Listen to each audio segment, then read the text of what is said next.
Hello friends, welcome back to our channel. Friends, ఈ వీడియోలో మనం ఈరోజు అన్ని న్యూస్ పేపర్లో వచ్చినటువంటి ఇంపార్టెంట్ ఎడ్యుకేషన్ అప్డేట్స్తో పాటు చాలా ముఖ్యమైనటువంటి కరెంట్ అఫైర్స్ కూడా రావడం జరిగింది. సో వాటన్నిటి గురించి వన్ బై వన్ ఈ వీడియోలో అయితే చూద్దాం. సో వీడియో చూస్తున్న ప్రతి ఒక్కరు వీడియోని ఖచ్చితంగా లైక్ చేయండి. డైలీ 1 to 2 hours వర్క్ చేసి దాదాపుగా 8 న్యూస్ పేపర్ చదివి ఇన్ఫర్మేషన్ మీకు అందించడం జరుగుతుంది. చాలామంది వీడియోస్ని చూస్తున్నారు కానీ లైక్ చేయట్లేదు. ఖచ్చితంగా లైక్ చేయండి. ఈ వీడియోకి అయితే నేను 1000 లైక్స్ ఎక్స్పెక్ట్ చేస్తున్నాను. సో ఇది ఎవరికైతే యూజ్ ఉంటుందో వారికి షేర్ చేయండి. అదేవిధంగా సబ్స్క్రైబ్ చేసుకొని చూడండి. రెగ్యులర్గా మీకు జాబ్ అప్డేట్స్ అంతాయి. మన ఛానల్కి సంబంధించిన టెలిగ్రామ్ గ్రూప్లో కూడా జాయిన్ కాండి. సో దాంట్లో కూడా రెగ్యులర్గా జాబ్ అప్డేట్ షేర్ చేస్తున్నాను. మీకు చాలా యూజ్ ఉంటుంది. ఆ గ్రూప్లో కంపల్సరీ జాయిన్ కాండి. ఫ్రెండ్స్, మన ఛానల్ ద్వారా గ్రూప్ 4కి సంబంధించినటువంటి ఆన్లైన్ టెస్ట్ సిరీస్ అనేది మన యాప్లోకి తీసుకురావడం జరిగింది. సో దీనికి సంబంధించిన ప్రశ్నలు మీకు తెలుగు మరియు ఇంగ్లీష్ మీడియంలో అయితే ఉంటాయి. టాపిక్ వైజ్గా 100 టెస్టులు, అదేవిధంగా 5 గ్రాండ్ టెస్టులు అయితే ఇవ్వడం జరిగింది. సో పేపర్ 1 అండ్ పేపర్ 2కి సంబంధించినటువంటి గ్రాండ్ టెస్ట్ సిరీస్ ఇది.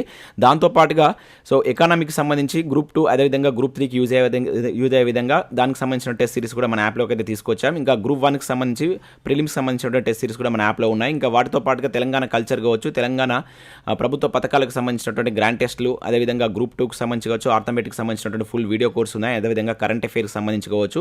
ఇంకా సబ్జెక్ట్ వైజ్గా టెస్ట్ సిరీస్ సంబంధించి కూడా మన యాప్లో అయితే ఉండడం జరిగింది. పాలిటిక్స్ సంబంధించుకోవచ్చు, తెలంగాణ చరిత్ర, తెలంగాణ ఉద్యమ చరిత్రకు సంబంధించిన టెస్ట్ సిరీస్ అయితే ఉన్నాయి. వీటికి సంబంధించిన శాంపిల్ టెస్టులు అదేవిధంగా పీడిఎఫ్స్ అక్కడ ఉంటాయి. చూసిన తర్వాత నస్తే ఆ కోర్స్ అయితే తీసుకోండి. ఫ్రెండ్స్, ఈరోజు అప్డేట్స్ కనుక చూసినట్లయితే మనకు ఫస్ట్ అప్డేట్ వచ్చేసి TSPSC నుంచి 2 ఇంపార్టెంట్ అప్డేట్స్ అయితే ఉన్నాయి. ఇక్కడ మొదటి కనుక చూసినట్లయితే అగ్రికల్చర్ ఆఫీసర్ ఉద్యోగాలకు సంబంధించినటువంటి హాల్ టికెట్స్ లింక్ అయితే యాక్టివేట్ కావడం జరిగింది.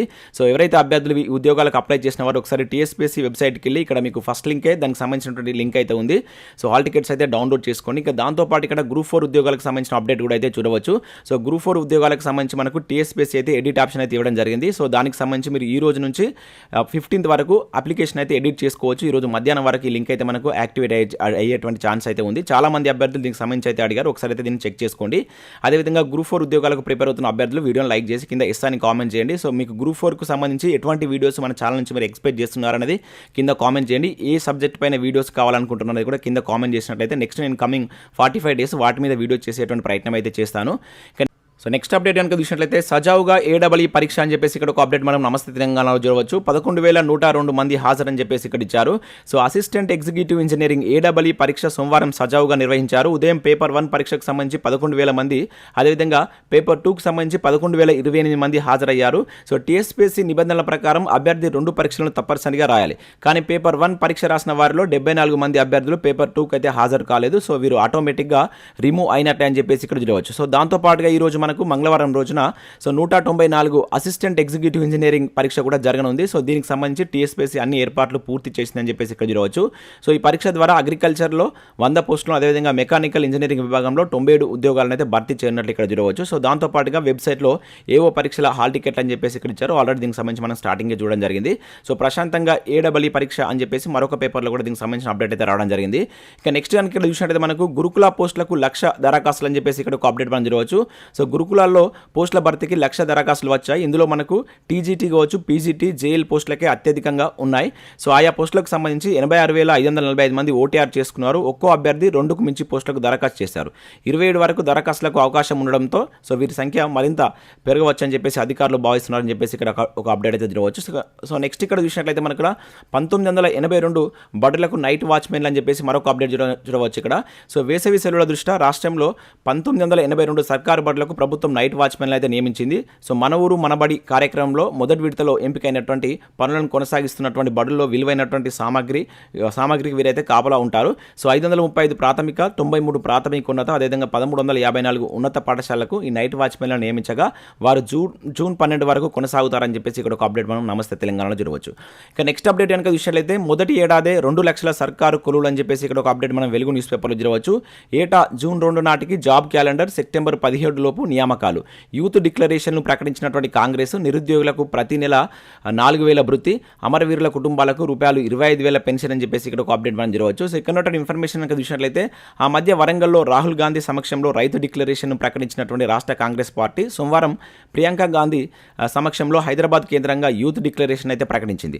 అమరవీరులు అదేవిధంగా ఉద్యమకారుల కుటుంబాలను ఆదుకుంటామని, నిరుద్యోగ యువతకు ఉద్యోగాలు కల్పిస్తామని అందులో హామీ ఇచ్చింది. సో యూత్ డిక్లరేషన్ను PCC చీఫ్ రేవంత్ రెడ్డి ప్రకటించగా అదేవిధంగా సో మనకు ప్రియాంక గాంధీ తన ప్రసంగంలో ఈ డిక్లరేషన్ సంబంధించిన అంశాలను అయితే ప్రస్తావించారు. అదేవిధంగా ఇక్కడ చూసినట్లయితే డిక్లరేషన్లో ప్రకటించినటువంటి ప్రతి అంశాన్ని అమలు చేసి తీరుతామని, లేకపోతే అధికారం నుంచి దించేయాలని చెప్పేసి ఆమె అన్నారంటే ఇక్కడ ఒక అప్డేట్ మనం చూడవచ్చు. సో యూత్ డిక్లరేషన్ సంబంధించిన అంశాలు కూడా దీనిలో ఉన్నాయి. సేమ్ ఇదే అప్డేట్ మనకి ఇక్కడ ఆంధ్రజ్యోతిలో కూడా ప్రధాన వార్తగా అయితే రావడం జరిగింది.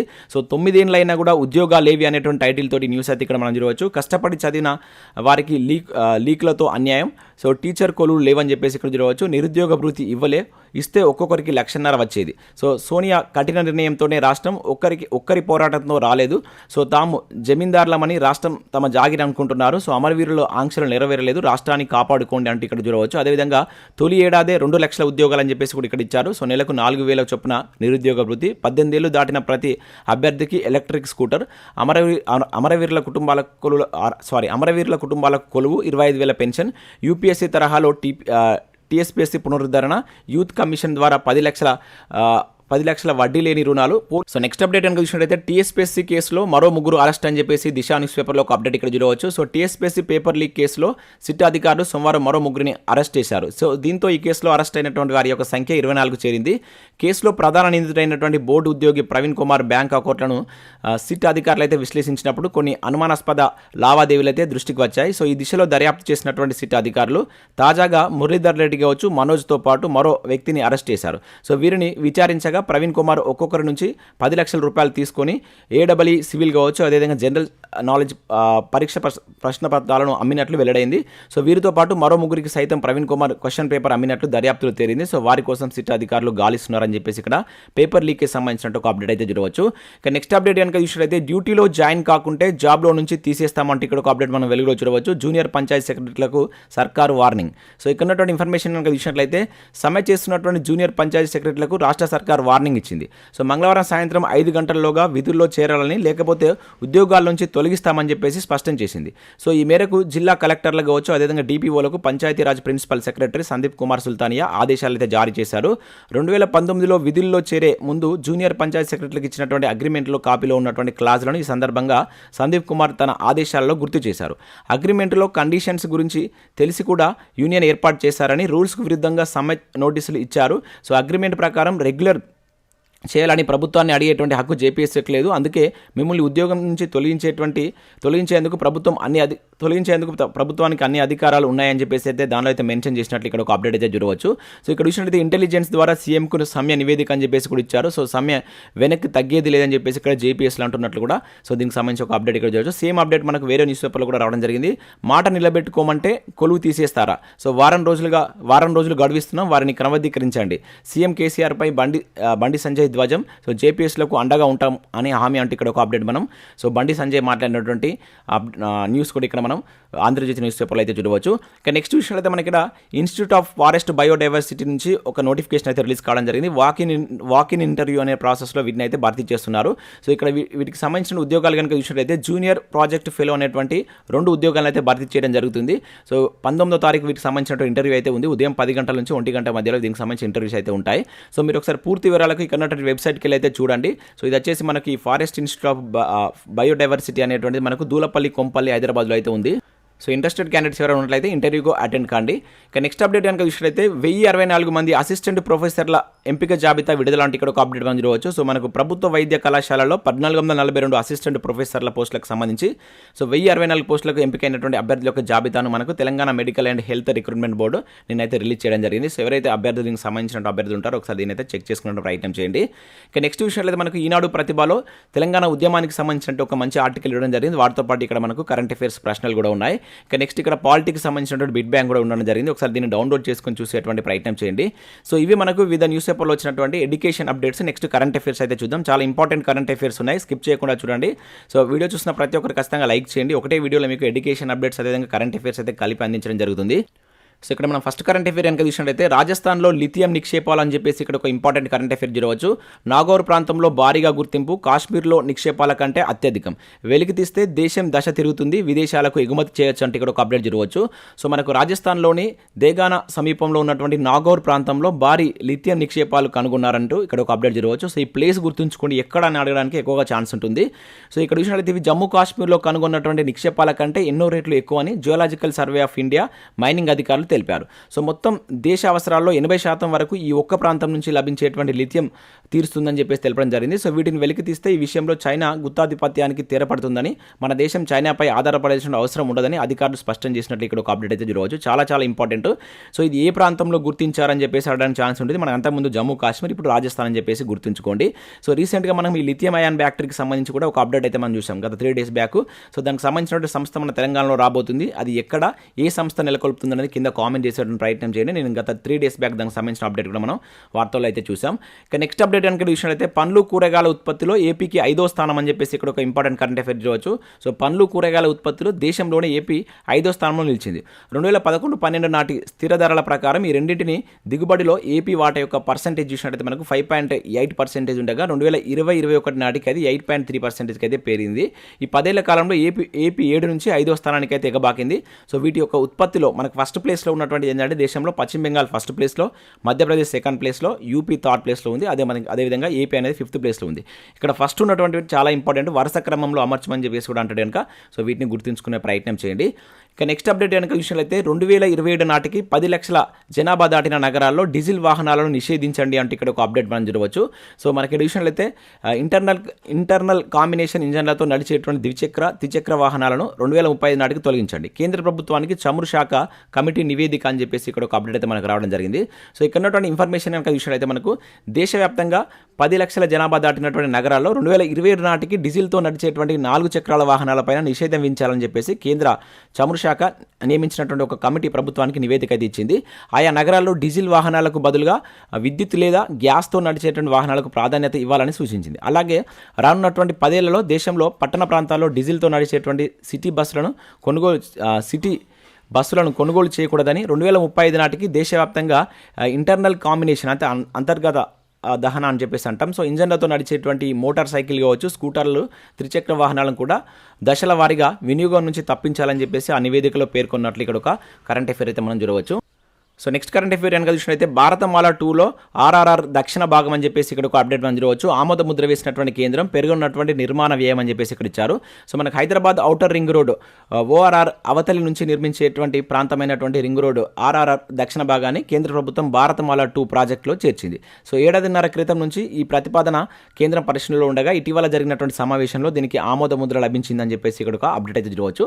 సో ఇక్కడ మనం గుర్తుంచుకోవాల్సింది ఏంటంటే ఈ భారతమాల ప్రాజెక్ట్ అనేది ఏంటిదని చెప్పేసి అడగడానికి ఛాన్స్ ఉంటుంది. చాలా చాలా ఇంపార్టెంట్ ఇది మన కేంద్ర ప్రభుత్వం ఈ జాతీయ రహదారులను అభివృద్ధి చేసేటువంటి ఉద్దేశంతో సో ఈ భారతమాల అనేటువంటి తీసుకురావడం జరిగింది. సో ఇది ఏ సంవత్సరంలో కేంద్ర ప్రభుత్వం తీసుకొచ్చింది ఈ ప్రాజెక్ట్ అనేది కింద కామెంట్ చేయండి. దాంతోపాటుగా మనకు సాగరమాల అని చెప్పేసి, పర్వతమాల అని చెప్పేసి ఇంకో 2 కూడా ఉన్నాయి. అవి వేటికి సంబంధించిన అనేది కూడా కింద కామెంట్ చేయండి. రీసెంట్గా మనకు జరిగిన TSPSC ఎగ్జామ్లో ఇటువంటి క్వశ్చన్ ఒకటి మనకు రావడం జరిగింది. చాలా ఇంపార్టెంట్. ఇక నెక్స్ట్ చూసినట్లయితే సౌర కుటుంబం అంచున జలరాశి అని చెప్పేసి ఇక్కడ ఒక అప్డేట్ మనం చూడవచ్చు. యురేనస్ 4 ఉపగ్రహాలపై సముద్రాలు నూతన కంప్యూటింగ్ మోడల్తో గుర్తించినటువంటి నాసా సైంటిస్టులు అని చెప్పేసి ఇక్కడ ఒక అప్డేట్ మనం చూడవచ్చు. సో ఇక్కడ మనం చూసినట్లయితే మన సౌర కుటుంబంలో సో మనకు ఏదైతే కొనభాగాన ఉండేటువంటి యురేనస్ గ్రహానికి చెందినటువంటి ఉపగ్రహాలపైన మహాసముద్రాలు ఉన్నాయని చెప్పేటువంటి ఆధారాలను మనకు ఎవరు నాసా సైంటిస్టులు అయితే కనిపెట్టడం జరిగింది. చాలా చాలా ఇంపార్టెంట్. ఎట్లా అడుగుతారంటే ఇటీవల మనకు యురేనస్ గ్రహంపై వాటర్ సోర్సెస్ ఉన్నాయని చెప్పేసి ఆధారాలను కనిపెట్టినటువంటి సైంటిస్టులు ఎవరని చెప్పేసి అడగడానికి ఛాన్స్ ఉంటుంది. నాసాకు సంబంధించిన సైంటిస్టులు దీనికి సంబంధించిన ఇన్ఫర్మేషన్ రాబట్టినట్లు ఇక్కడ ఒక అప్డేట్ అయితే రావడం జరిగింది. ఇక నెక్స్ట్ విషయం అయితే వన్డేలో బాబర్ అజమ్ రికార్డ్ అని చెప్పేసి ఇక్కడ ఒక అప్డేట్ మనం చూడవచ్చు. So Pakistan captain Babar Azam one day క్రికెట్లో కొత్త రికార్డ్ అయితే నమోదు చేశారు. సో 100 వన్డేల్లో అత్యధిక పరుగులు చేసినటువంటి క్రికెటర్ అయితే నిలవడం జరిగింది.